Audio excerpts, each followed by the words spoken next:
Un objeto colocado sobre un plano inclinado presentará un ángulo θ. El peso del objeto va de manera perpendicular sobre el horizontal y lo representamos con la letra W.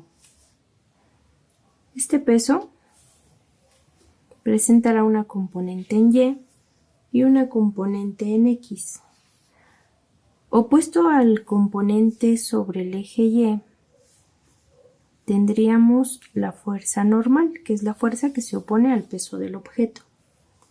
Este objeto, al deslizarse, presentará una fuerza de fricción cinética que vamos a representar con la letra F minúscula.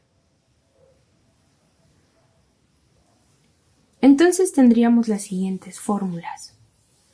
La suma de fuerzas en Y es igual a la masa por la aceleración en Y, y la suma de fuerzas en X es igual a la masa por la aceleración en X.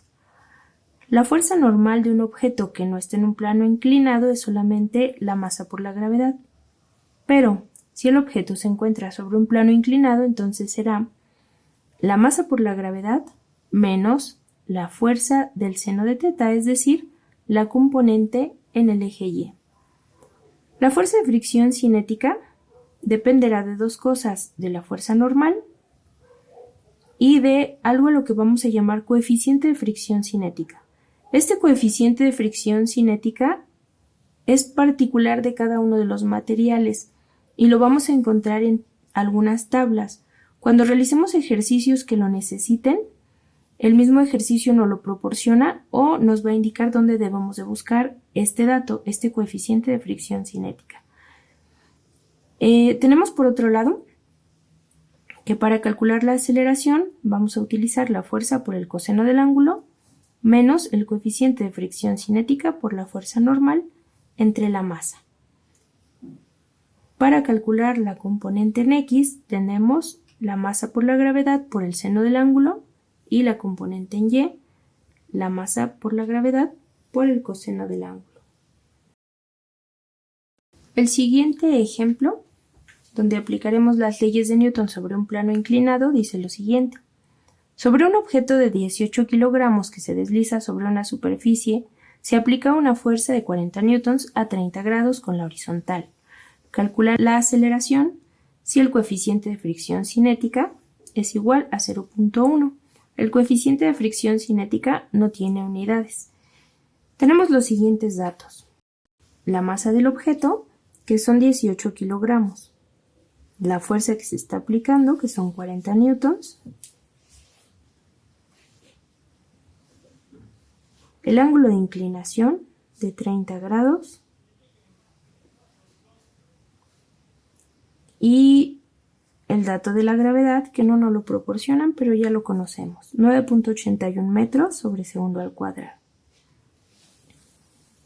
La fórmula que vamos a utilizar es la siguiente. Para la normal, tenemos la masa por la gravedad menos la fuerza aplicada por el seno del ángulo. Y para la aceleración, tenemos la fuerza por el coseno del ángulo menos el coeficiente de fricción cinética por la fuerza normal entre la masa.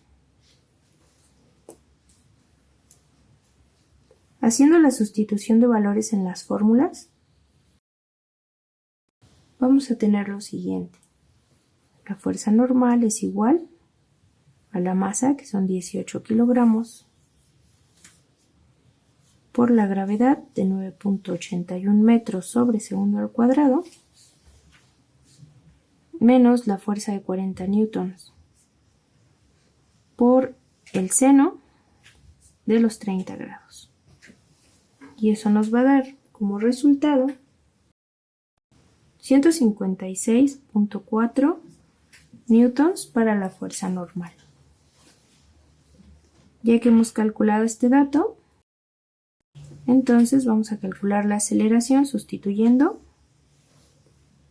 Tenemos F, que son 40 newtons, por el coseno de 30 grados,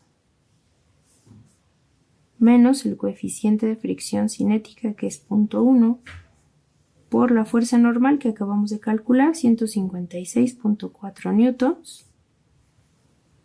Todo eso dividido entre la masa del objeto, que son 18 kilogramos.